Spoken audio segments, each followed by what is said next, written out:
Hello friends, welcome to Gomathi kitchen. நம்ம இன்னைக்கு பார்க்க போற ரெசிபி பாத்தீங்க அப்படினா நெத்திலி மீனை வச்சு ஒரு மீன் குழம்பு எப்படி செய்யலாம்ங்கறத தான் பார்க்க போறோம்.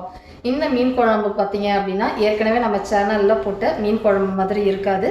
இது ஒரு வித்தியாசமான டேஸ்ட்ல ரொம்ப சூப்பரா இருக்கும். இப்போ நம்ம அந்த நெத்திலி மீன் குழம்பு எப்படி செய்யலாம்ங்கறத பார்த்தறலாம். கோமதிஸ் கிச்சனை சப்ஸ்கிரைப் பண்ணாதவங்க சப்ஸ்கிரைப் பட்டனை பிரஸ் பண்ணிக்கோங்க. உடனுக்குடனே அப்டேட் வேணும் அப்படின்னா பக்கத்தில் இருக்க பெல் பட்டனில் ஆல்ங்கிற ஆப்ஷனை மறக்காமல் ப்ரெஸ் பண்ணி வச்சுக்கோங்க. இப்போ இந்த மீன் குழம்பு செய்கிறதுக்குன்னு பார்த்தீங்கன்னா ஒரு மசாலா வறுத்து அரைக்கணும். அதை ஒரு பேனை நல்லா சூடு பண்ணிக்கோங்க. சூடானதுக்கப்புறமா 1 டீஸ்பூன் அளவுக்கு துவரம்பருப்பு சேர்த்துருக்கிறேன். கூடவே 1 டீஸ்பூன் அளவுக்கு கடலைப்பருப்பு, 1 டீஸ்பூன் சோம்பு, 1 டீஸ்பூன் சீரகம், 1 டீஸ்பூன் மிளகு, ஒரு 5 கருவேப்பிலை இலைகள் சேர்த்துக்கோங்க. இது கூடவே 1 இன்ச் அளவுக்கு இஞ்சி சேர்த்துக்கலாம். அதில் ஒரே ஒரு பல்லாரி வெங்காயத்தை பொடுசாக கட் பண்ணி சேர்த்துருக்கிறேன். அதை இதில் சேர்த்துட்டு தீயை மிதமாக வச்சுக்கோங்க. நம்ம கடலைப்பருப்பும் துவரம்பருப்பும் செவக்கணும். சீரகம் கருகிடக்கூடாது. அந்த அளவுக்கு பதமாக வறுத்து இந்த அளவுக்கு எடுத்துட்டு இதை ஆற வச்சு கொஞ்சமாக தண்ணி ஊற்றி அம்மியில் அரைக்கிற பதத்துக்கு கொஞ்சம் கரன்னு அரைச்சிக்கோங்க. அந்த இது ஆறுறதுக்குள்ளே நம்ம குழம்ப கூட்டி வைக்க ஆரம்பிக்கலாம். அதுக்கு ஒரு மண்சட்டி எடுத்துக்கோங்க. இதுக்கு நான் எடுத்துருக்கிற மீனோட அளவு சொல்லிடுறேன். 1/4 கிலோ அளவுக்கு நெத்திலி மீன் எடுத்துருக்கிறேன். நீங்கள் எந்த மீன் வேணால் எடுத்துக்கலாம். மஞ்சத்தூள் போட்டு நல்லா கழுவிட்டு இதில் 1/4 டீஸ்பூன் மஞ்சள், 1/4 டீஸ்பூன் உப்பு, 1 டீஸ்பூன் போல் எலும்புச்சம்பழ சாறு சேர்த்து இதை மேரினேட் பண்ணி வச்சுக்கோங்க.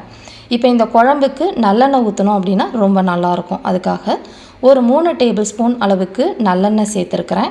இதுக்கு எடுத்துருக்கிற வெங்காயம் பார்த்திங்க அப்படின்னா பல்லாரி வெங்காயம் எடுத்துருக்கிறேன். ஒரு 6 வெங்காயத்தை எடுத்து பொடுசாக கட் பண்ணதுன்னு பார்த்திங்கன்னா 1 கப் அளவுக்கு இருக்கும். தக்காளி சின்ன தக்காளியாக 3 தக்காளி எடுத்துருக்கிறேன். அதாவது 1 கப் அளவுக்கு பொடியாக நறுக்கின வெங்காயம் அப்படின்னா 1 கப் அளவுக்கு பொடியாக நறுக்கின தக்காளி 2 சரிசமமாக இருக்கணும். தாளிக்க 1/4 டீஸ்பூன் வெந்தயம் சேர்த்துக்கலாம். 1/4 டீஸ்பூன் அளவுக்கு கடுகு சேர்த்துட்டு கடுகும் வெந்தயம் நல்லா செவக்கட்டும். இப்போ பார்த்திங்கன்னா கொஞ்சம் கருவேப்பிலை இலைகளோட 4 வெள்ளைப்பல்லு பூண்டை நீளமாக கட் பண்ணி சேர்த்துட்டு இந்த வெள்ளைப்பல்லு பூண்டு பார்த்திங்கன்னா கொஞ்சமாக செவக்கணும். செவந்ததுக்கு அப்புறமா இப்போ நம்ம கட் பண்ணி வச்சுருக்கிற வெங்காயத்தை சேர்த்துட்டு வெங்காயம் பொன்னிறமாக வதங்குற அளவுக்கு வதக்கிக்கலாம். இப்போ பார்த்திங்கன்னா நல்லா பொன்னிறமாக வதங்கிருச்சு பாருங்கள். இந்த சமயத்தில் ஒரே ஒரு பச்சை மிளகாய் போட்டுட்டு இது காரத்துக்கு கிடையாது, வாசத்துக்கு மட்டும்தான். நல்லா அதையும் 1 நிமிஷம் வதக்கிடுங்க. இப்போ இந்த அளவுக்கு வந்ததுக்கப்புறமா மிளகாய்த்தூளை இப்பயே சேர்த்துக்கலாம். 1/2 டேபிள் ஸ்பூன் அளவுக்கு சேர்த்துருக்கிறேன்.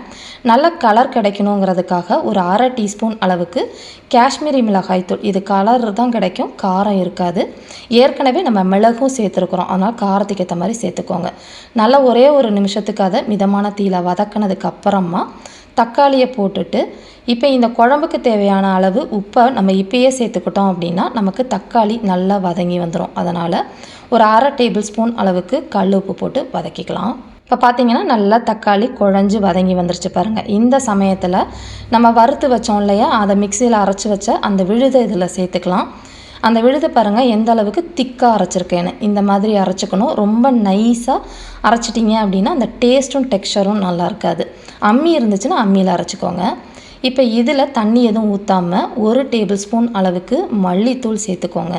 1/4 டீஸ்பூன் போல் மஞ்சத்தூள் போட்டுட்டு தீயை மிதமாக வச்சு அதோட பச்சை வாசனை போய் எண்ணெய் பிரிஞ்சு வர அளவுக்கு வதக்கி எடுத்துக்கலாம். இப்போ பார்த்திங்கன்னா நல்ல எண்ணெய் பிரிஞ்சு சுருண்டு வதங்கியிருக்குங்க பாருங்கள். இந்த சமயத்தில் மிக்சியில் ஒரு 1/4 கப்பு மட்டும் தண்ணி ஊற்றி அதையும் இதில் சேர்த்துட்டு நல்லா வதக்கணும். அப்படின்னா இன்னுமே வத்தி வதங்கி எண்ணெய் பிரியணும். இப்போ இந்த குழம்புக்கு புளி அளவு பார்த்துடலாம். ஒரு சின்ன சைஸ் எலும்புச்சம்பழ அளவுக்கு புளி எடுத்துருக்கிறேன். இதை கரைச்சி நீங்கள் 1/2 கப் அளவுக்கு தண்ணியில் எடுத்துக்கோங்க. நான் ஏற்கனவே நம்ம சேனலில் புளி பேஸ்ட்டு எப்படி செய்யணுங்கிற வீடியோ போட்டிருக்கிறேன். 30 நாள் வரைக்கும் நீங்கள் ஃப்ரிட்ஜில் வச்சுக்கலாம். நான் இந்த பேஸ்ட்டு தான் யூஸ் பண்ண போகிறேன். புளியோட அளவுன்னு பார்த்திங்கன்னா புளியோட புளிப்புக்கு ஏற்ற மாதிரி நமக்கு கூட குறைச்சி வரும். நீங்கள் அதுக்கேற்ற மாதிரி சேர்த்துக்கோங்க. இப்போ பார்த்திங்கன்னா நல்லா சுருண்டு எண்ணெய் பிரிஞ்சு வதங்கி வந்துருச்சு பாருங்கள். இந்த சமயத்தில் நான் ஒரு 1/4 கப்பு போல் அந்த பேஸ்ட் எடுத்து போட்டிருக்கிறேன். நீங்கள் புளியோட புளிப்பு பார்த்துட்டு திரும்ப கூட நம்ம பேஸ்ட்டு கொஞ்சம் ஊற்றிக்கலாம். இதை போட்டுட்டு இந்த குழம்புக்கு தேவையான அளவு தண்ணி கிட்டத்தட்ட ஒரு 5 கப் அளவுக்கு நீங்கள் தண்ணி ஊற்றிக்கலாம். இப்போ எனக்கு புளி பத்தலைங்கிறனால இன்னொரு ஒரு 1/4 கப் அளவுக்கு அந்த பேஸ்ட்டே சேர்த்துட்டு நம்ம தண்ணி ஊற்றிக்கலாம். இப்போ எல்லாத்தையும் கலந்துட்டு கொஞ்சமாக கருவேப்பிலை இலை போட்டு நல்ல எண்ணெய் பிரிஞ்சு வர அளவுக்கு மிதமான தீயில கொதிக்க விடுங்க. இப்போ பார்த்தீங்கன்னா நல்ல எண்ணெய் பிரிஞ்சு மேலே தெளிய ஆரம்பிச்சிருச்சு. இந்த சமயத்தில் தான் நம்ம மீனை சேர்க்கணும். நம்ம ஏற்கனவே மீனில் உப்பும் போட்டிருக்கிறோம். ஏற்கனவே உப்பு போட்டனால உப்பு போட அவசியம் இல்லை. இதை போட்டோன்னே கிளறி விடாதீங்க. ஒரு 5 நிமிஷம் நல்லா கொதிக்கட்டும். கொதிச்சதுக்கப்புறமா நம்ம அடுப்பை ஆஃப் பண்ணிடலாம். தீயை மிதமாக வச்சு தான் கொதிக்க விடணும். இந்த சின்ன மீனாக இருக்குங்கிறனால உங்களுக்கு சட்டுன்னு நமக்கு வெந்துடும். அதனால் போட்டு கிளறிட வேண்டாம். இப்போ இந்த அளவுக்கு கொதிச்சு வந்ததுக்கப்புறமா கடைசியாக கருவேப்பிலை கொத்தமல்லி இலைகள் தூவி அடுப்பை ஆஃப் பண்ணிட வேண்டியதான்.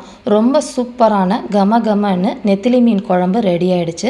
இதே மாதிரி அளவுகளோட இந்த குழம்பை செஞ்சு பார்த்துட்டு எப்படி இருக்குங்கிறத கமெண்ட் பண்ணுங்கள். வீடியோ பிடிச்சிருந்தாலும் கமெண்ட் பண்ணுங்கள், லைக் பண்ணுங்கள். மறக்காமல் கோமதிஸ் கிச்சன் சேனலை சப்ஸ்கிரைப் பண்ணி வச்சுக்கோங்க. தேங்க்ஸ் ஃபார் வாட்சிங்.